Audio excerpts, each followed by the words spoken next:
신명기 20장 10절에서 18절의 말씀을 보도록 하겠습니다. 내가 어떤 성읍으로 나가서 치료할 때에는 그 성읍에 먼저 화평을 선언하라. 그 성읍이 만일 화평하기로 합답하고 너를 향하여 성문을 열거든 그 모든 주민들에게 내게 조공을 바치고 너를 섬기게 할 것이요, 만일 너와 화평하기를 거부하고 너를 대적하여 싸우려 하거든 너는 그 성읍을 에워쌀 것이며 내 하나님 여호와께서 그 성읍을 내 손에 넘기시거든 너는 칼날로 그 안에 남자를 다 쳐 죽이고 너는 오직 여자들과 요아들과 가축들과 성읍 가운데 있는 모든 것을 너를 위하여 탈취물로 삼을 것이며 너는 내 하나님 여호와께서 내게 주신 적군에게서 빼앗은 것을 먹을지니라.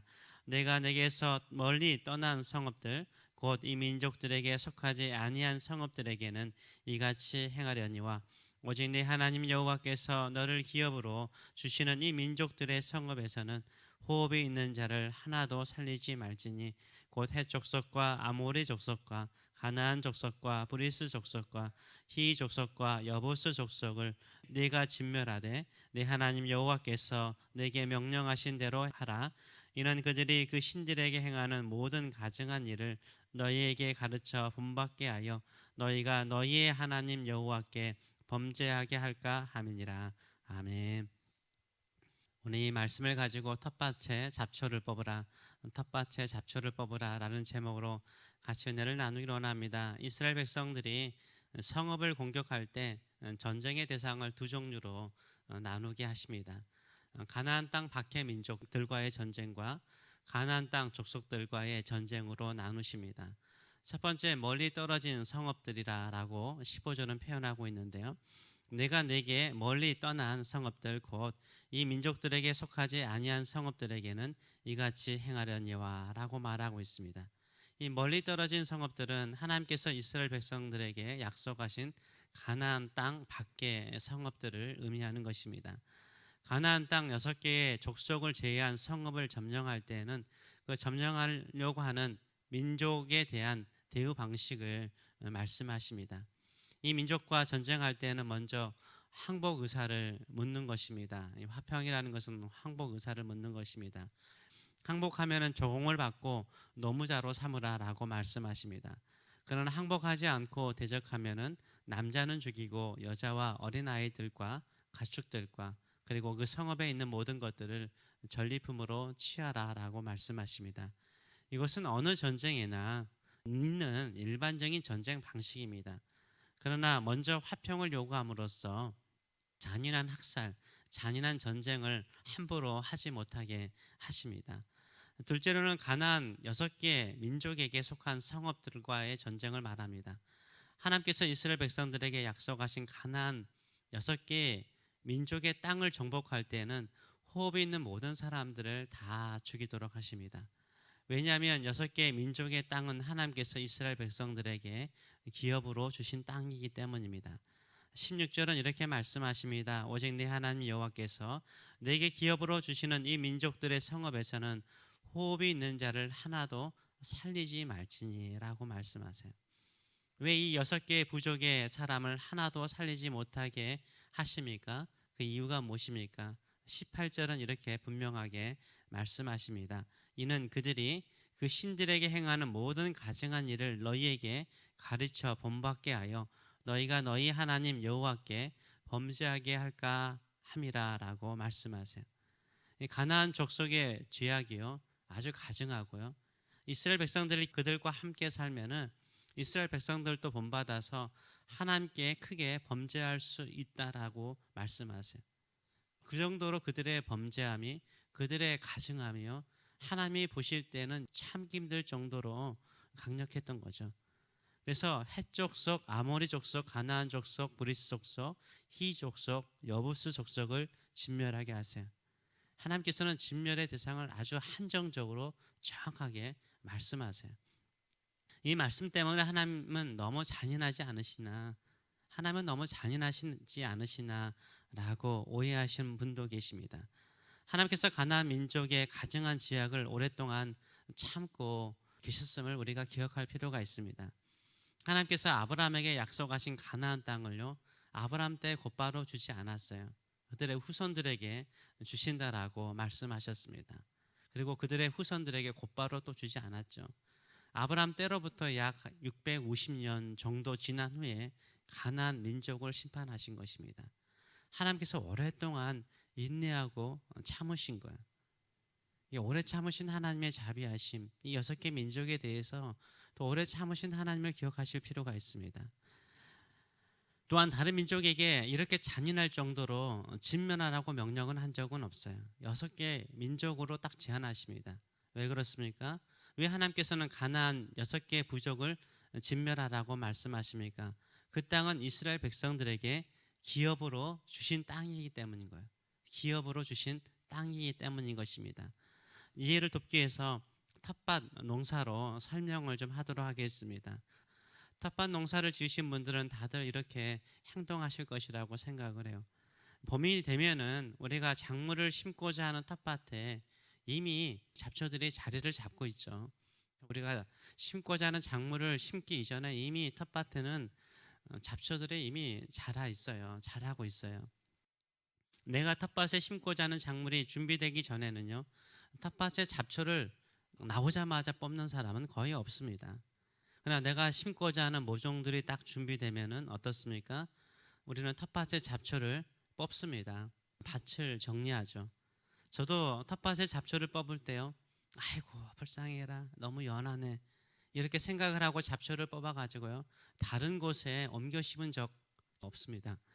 대부분 텃밭을 갖고 오신 분들은 가차없이 잡초들을 뽑아버립니다. 크고 작건 그냥 뽑아버려요. 아무런 고민하지 않고 잡초들을 뽑아버립니다. 왜 아무런 고민이나 자비 없이 잡초를 뽑습니까? 우리가 심고자 하는 모종이 있기 때문, 작물이 있기 때문인 것입니다.